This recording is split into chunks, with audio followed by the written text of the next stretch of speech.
আমি মনে করি এই রায়ের মাধ্যমে এমন একটা বার্তা গেল যে তালাকের নোটিশ না দিলেও কোনো সমস্যা নেই, তালাক মনে মনে দিলেও কোনো সমস্যা নাই, এবং যে যখন খুশি যার বউ নিয়ে গেলেও সমস্যা নাই, তারা যখন বউ নিয়ে সংসার করবে তাতেও কোনো সমস্যা নাই, বলবে যে তালাকের নোটিশ পাক আর না পাক আমি মনে মনে ডিভোর্স দিয়ে দিচ্ছি। আমার কাছে মনে হয়েছে এগুলো পরকীয়াকে আরো প্রমোট করা হলো। আসামি দুইজনই খালাস পেয়েছে, এবং খালাস পাওয়ার 3 দিন আগে আসামি পক্ষ ডিক্লেয়ার দিয়েছে যে তারা খালাস পাবে, দুজনেই খালাস পাবে, এই জিনিসটা তাদের আইনজীবী বলেছেন। তখন এই প্রশ্নটা আসলে সবার মনে এসেছে যে রায় হওয়ার আগেই আসামি পক্ষ রায় কিভাবে জানে, এবং আমিও আমার ফেসবুকে সেই প্রশ্নটাই তুলেছি যে রায় হওয়ার আগে আসামি পক্ষ কিভাবে জানে, এটাও সম্ভব? এই প্রশ্নটা আসলে আমি এর উত্তর আসলে আমার কাছে নাই, এই উত্তরটা আসলে আহ, জাতির কাছে এই প্রশ্নটা রইলো, তারাই উত্তরটা দিবেন যে আসলে রায়ের 3 দিন আগে আসামি পক্ষ কিভাবে জানে।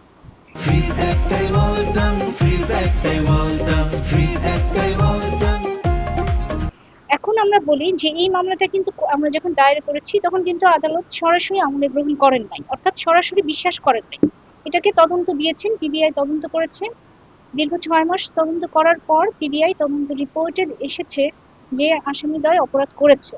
আসামি তামিমা সুলতানা, তিনি ডিভোর্স না দিয়ে বিয়ে করেছেন এবং ডাক বিভাগের কাগজপত্র জাল জালিয়াতির মাধ্যমে সৃজন করেছেন। এবং শুধু তাই নয়, in support of that evidence PW6 ডাক বিভাগের ডিজিএম এসে সাক্ষ্য দিয়েছেন যে এই যে ডাক বিভাগের কাগজপত্রগুলো এগুলো তাদের ডাক বিভাগেরই না। তো যেই কাগজপত্র ডাক বিভাগেরই না, সেটা তো অবশ্যই জাল জালিয়াতির মাধ্যমে সৃজন করা। আমরা মোট 10 জন সাক্ষ্য উপস্থাপন করেছি এবং আসামি তামিমা সুলতানা তার জেরায় অনেক কিছু স্বীকার করেছেন, এবং তিনি এটাও বলেছেন যে রাকিব হাসান বাদে আর কাউকে আসলে তিনি কোনো নোটিশই পাঠান নাই, তিনি তিনি এটা তার স্বীকৃত মতো। অথচ আদালতে দেখলাম যে নোটিশ পাক বা না পাক সেটা কোনো বিষয় না।